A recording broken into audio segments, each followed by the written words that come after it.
বর্তমান সময়ের তরুণদের সামনে কি কি চ্যালেঞ্জ?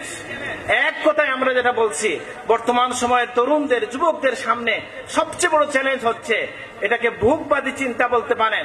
এক কথায় যদি বলেন, দুনিয়ার লোভ। এই জন্য মাঝে মধ্যে আমি কষ্ট পাই যে যখন দেখি আমাদের ছেলেরা সবাই বিদেশ চলে যায়, ইউরোপ যায়, আমেরিকায় যায়।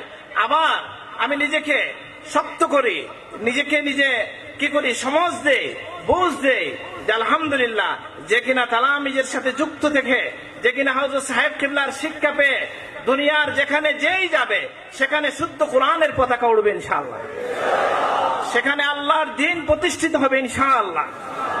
আজকে ব্রিটেনে, আজকে ফ্রান্সে, ইটালিতে, গ্রিসে, জার্মানিতে, সব জায়গায় এই খবর ছড়িয়ে পড়েছে কিনা?